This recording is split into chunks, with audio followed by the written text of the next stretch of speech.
प्रिय दर्शकों और श्रोताओं, जय सिया राम, जय श्री कृष्णा।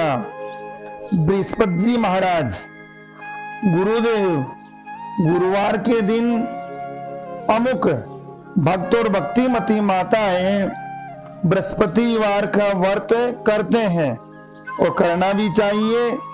इसकी क्या विधि है? बृहस्पतिवार के दिन जो भी स्त्री पुरुष व्रत करे उसको चाहिए कि वह दिन में एक ही समय भोजन करे, क्योंकि बृहस्पतिश्वर भगवान का इस दिन पूजन होता है। भोजन पीले चने की दाल आदि का करें, परंतु नमक नहीं खावे और पीले वस्त्र पहने, पीले ही फलों का प्रयोग करें, पीले चंदन से पूजन करें। पूजन के बाद प्रेम पूर्वक गुरु महाराज की कथा सुने। इस व्रत को करने से मन की इच्छाएं पूरी होती हैं, बृहस्पति जी महाराज प्रसन्न होते हैं, धन पुत्र विद्या तथा मनोवांछित फलों की प्राप्ति होती है, परिवार को सुख और शांति मिलती है। इसलिए यह व्रत सर्वश्रेष्ठ और अति फलदायक सब स्त्री व पुरुषों के लिए है। इस व्रत में केले का पूजन करना चाहिए। कथा और पूजन के समय मन कर्म वचन से शुद्ध होकर के जो इच्छा हो बृहस्पति जी महाराज से प्रार्थना करनी चाहिए। उसकी इच्छाओं को बृहस्पति देव अवश्य पूर्ण करते हैं, ऐसा मन में दृढ़ विश्वास रखना चाहिए। अब आइए बृहस्पति वार की व्रत कथा सुनते हैं। आप वीडियो चैनल के माध्यम से ये कथा श्रवण कीजिए और अपना व्रत पूर्ण श्रद्धा सात्विक प्रवृत्ति से कीजिए। निश्चित रूप से मनोकामना पूर्ण होगी। एक समय की बात है, भारतवर्ष में एक नृपति राज्य करता था। वह बड़ा ही प्रतापी और दानी था।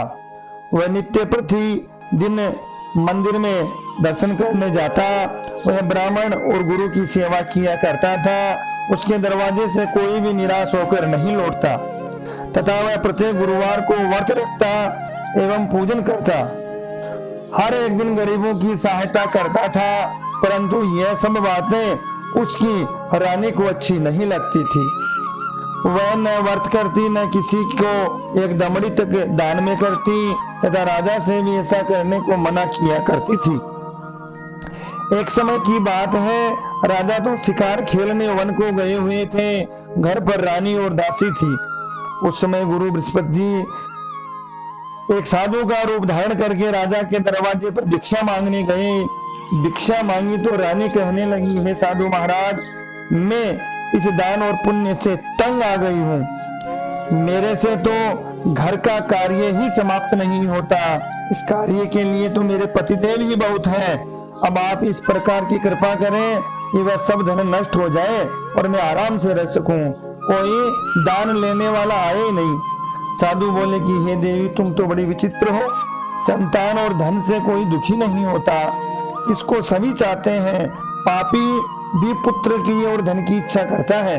अगर आपके पास धन अधिक है तो भूखे मनुष्य को भोजन कराओ, प्याऊ लगवाओ, ब्राह्मणों को दान दो, धर्मशाला बनवाओ, कुआं तालाब बावड़ी बाग बगीचे आदि का निर्माण कराओ, निर्धन मनुष्यों की कुंवारी कन्याओं का विवाह कराओ और अनेक यज्ञ आदि करो। धर्म के कार्य करो, भलाई परोपकार के कार्य करो। इस प्रकार के कर्मों से आपका कुल और आपका नाम परलोक में सार्थक हो जाएगा, स्वर्ग की प्राप्ति होगी। मगर वह रानी इन बातों से खुश नहीं हुई। वह बोली, हे साधु महाराज, मुझे ऐसे धन की भी आवश्यकता नहीं जिसको और मनुष्यों को दान दे दूं तथा जिनको रखने उठाने में मेरा सारा समय ही बर्बाद हो जाए। साधु ने कहा, हे देवी, तुम्हारी ऐसी इच्छा है तो ऐसा ही होगा। मैं तुम्हें बताता हूँ, वैसा ही करना। बृहस्पतिवार के दिन घर में गोबर से लीपना, अपने केशों को धोना, केशों को धोते समय स्नान करना, राजा से कहना कि वह जहमत करवाए, भोजन में मांस मदिरा खाना, कपड़ा धोबी के यहाँ धुलने डालना। इस प्रकार 7 बृहस्पतिवार करने से तुम्हारा सब धन नष्ट हो जाएगा। ऐसा कहकर वह साधु महाराज वहां से अंतर ध्यान हो गए। रानी ने साधु के कहने के अनुसार वैसा ही किया। 3 बृहस्पतिवार ही बीते थे कि उसका समस्त धन नष्ट हो गया और भोजन के लिए दोनों समय तरसने लगे, सांसारिक रोगों से दुखी रहने लगे। तब वह राजा रानी से कहने लगा कि रानी तुम यहाँ रहो, मैं दूसरे देश को जाऊं, क्योंकि वहां पर मुझे सभी मनुष्य जानते हैं, इसलिए कोई कार्य भी नहीं कर सकता। देश चोरी परदेश भीख बराबर है। और ऐसा कहकर राजा प्रदेश चला गया। वहां जंगल को जाता, लकड़ी काट कर लाता, शहर में बेचता, इस तरह जीवन को व्यतीत करने लगा। इधर राजा के घर रानी और दासी दुखी रहने लगे। किसी दिन भोजन मिलता, किसी दिन जल पीकर ही रह जाती। एक समय रानी और दासी को 7 रोज बिना भोजन के व्यतीत हो गया। तो रानी ने अपनी दासी से कहा, हे दासी, यहाँ पास ही के नगर में मेरी बहन रहती है, वह बड़ी धनवान है, तो उसके पास जा और वहां से 5 शेर बेजर मांगला, जिससे कुछ समय के लिए गुजर हो जाएगी। इस प्रकार रानी की आज्ञा मानकर दासी उसकी बहन के पास गई और रानी की बहन उस समय पूजन कर रही थी, क्योंकि उस रोज बृहस्पतिवार था। जब दासी ने रानी की बहन को देखा, उससे बोली, हे रानी, मुझे तुम्हारी बहन ने भेजा है, मेरे लिए 5 शेर बेजर दे दो। इस प्रकार दासी ने अनेक बार कहा, परंतु रानी ने कुछ उत्तर न दिया, क्योंकि वह उस समय बृहस्पतिवार की व्रत कथा सुन रही थी। इस प्रकार जब पांडी को किसी प्रकार का उत्तर नहीं मिला तो वह बहुत दुखी हुई एवं क्रोध में आई। लौटकर अपने गांव और रानी के पास आकर बोली कि हे रानी, तुम्हारी बहन तो बहुत ही बड़ी आदमी है, वह छोटे मनुष्यों से बात भी नहीं करती, इसलिए मैंने उससे कहा तो उसने कोई उत्तर नहीं दिया। मैं वापस चली आई। रानी बोली, हे दासी, इसमें उसका कोई दोष नहीं। जब बुरे दिन आते हैं तो कोई भी सहारा नहीं देता, अच्छे बुरे का पत्ता आपत्ति में ही लगता है, और जो ईश्वर की इच्छा होगी वही होगा, वह सब हमारे भाग्य का दोष है। इधर उस रानी ने देखा कि मेरी बहन की दासी आई थी, परंतु मैं उससे नहीं बोली, इससे वह बहुत दुखी हुई और यह सोच कथा को सुन विष्णु भगवान का पूजन समाप्त करके वह रानी बहन के घर चल दी। जाकर अपनी बहन से कहने लगी, हे बहन, मैं बृहस्पतिवार की व्रत कथा कर रही थी, तुम्हारी दासी गई, परंतु जब तक कथा होती तब तक उठते नहीं है और नहीं बोलते हैं, इसलिए मैं न तो बोली और न उठी। कहो दासी क्यों गई थी? रानी बोली, बहन, हमारे अनाज नहीं था, वैसे तुमसे कोई बात छिपी हुई नहीं है, इस कारण मैंने दासी को तुम्हारे पास 5 शेर अनाज लेने के लिए भेजा था। रानी बोली, बहन देखो, बृहस्पति भगवान सबकी मनोकामना पूर्ण करते हैं, देखो शायद तुम्हारे घर में अनाज रखा हो।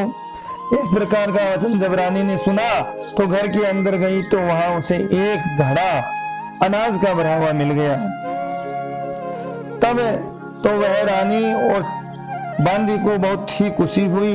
दासी कहने लगी कि हे रानी देखो, वैसे हमको जब नहीं मिलता तो हम रोज ही व्रत करते, अगर इनसे व्रत की विधि और कथा पूछ ली जाए तो उसे हम भी किया करेंगे। तब उस रानी ने अपनी बहन से पूछा कि हे बहन, बृहस्पतिवार के व्रत की कथा कैसे और किस प्रकार से सुननी चाहिए, कैसा ये व्रत है बताओ। रानी की बहन ने कहा, गुरु के व्रत में चना की दाल, मुनक्का से विष्णु भगवान का केले की जड़ में पूजन करें तथा दीपक जलावे, पीला भोजन करें तथा कहानी सुने। इस प्रकार करने से गुरु भगवान प्रसन्न होते हैं, अन्न पुत्र धन देते हैं, मनोकामना पूर्ण करते हैं। इस प्रकार रानी और दासी दोनों ने निश्चय किया कि बृहस्पति जी भगवान का पूजन जरूर करेंगे। 7 रोज बाद जब बृहस्पतिवार आया तो उन्होंने व्रत रखा।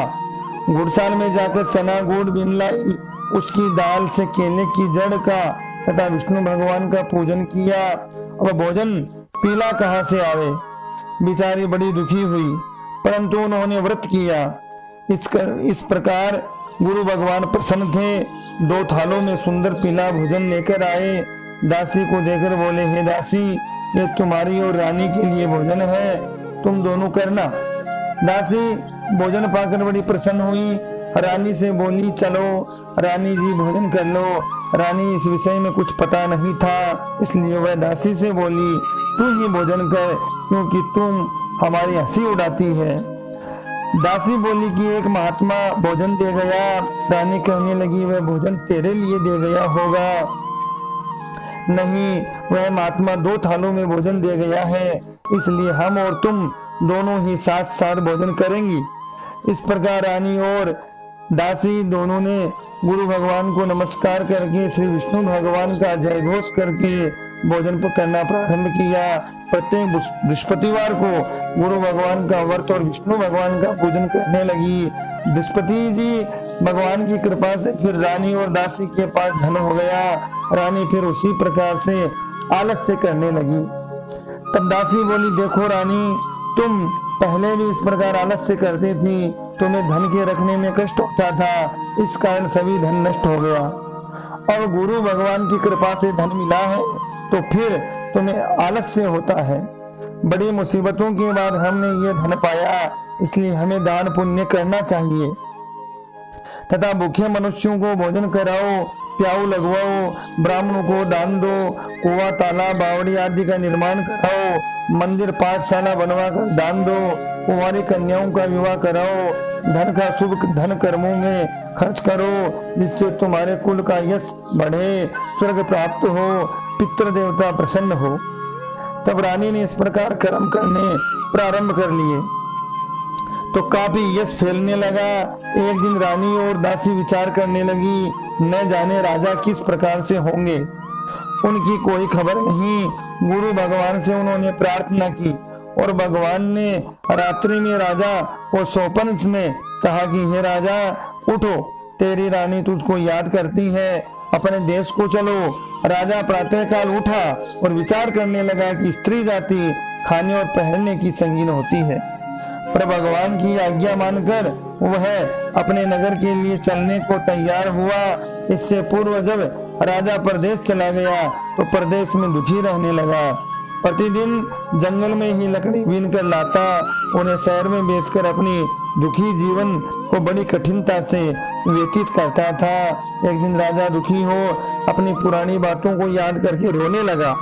तब उस जंगल में श्री विष्णु भगवान बृहस्पति देव एक साधु का रूप धारण करके आए। राजा से बोले आकर कि हे लकड़हारे, तुम इस सुनसान जंगल में किस चिंता में बैठे हो, मुझको बतलाओ। ये सुन राजा के नेत्रों में जल भर आया और साधु की वंदना करके बोला, हे प्रभु, आप सब कुछ जानने वाले हो। इतना कहकर के साधु को अपनी संपूर्ण कहानी बतला दी। महात्मा दयालु होते हैं और उससे बोले कि हे राजा, तुम्हारी स्त्री ने बृहस्पति देव का अपराध किया था, जिस कारण तुम्हारी यह दशा हो गई।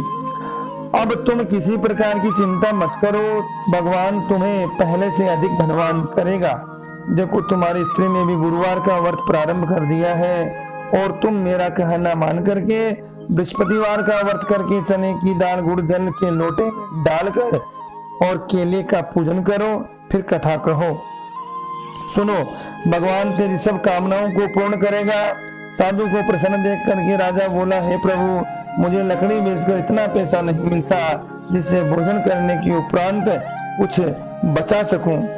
मैंने रात्रि में अपनी रानी को व्याकुल देखा है, मेरे पास कुछ भी नहीं जिससे जाकर उसकी खबर तो मंगा सकूं, और फिर मैं कौन सी कहानी कहूं, ये मुझको कुछ भी मालूम नहीं है। और साधु ने कहा, हे राजा, तुम किसी की बात की चिंता मत करो। बृहस्पतिवार के दिन तुम रोजाना की तरह लकड़ियां लेकर शहर को जाओ, तुमको रोज की दुगुना धन प्राप्त हो जाएगा, जिससे तुम भली भांति भोजन कर लोगे तथा बृहस्पति देव की पूजा का सामान भी आ जाएगा। बृहस्पतिवार की कहानी जो है इस प्रकार से श्रवण कराई। और बोलो बृहस्पति जी भगवान की जय, बोलो गुरु भगवान की जय, बोलो श्री विष्णु भगवान की जय हो। इस प्रकार से आप वीडियो के माध्यम से कथा कहानी सुने और अपना स्नेह प्रेम इसी प्रकार से देते रहें। लाइक शेयर सब्सक्राइब जरूर करें, घंटे की निशान को जरूर दबाएं और इसी प्रकार से आप नित्य इसी प्रकार चैनल को देखें। जय सिया राम, जय श्री कृष्ण।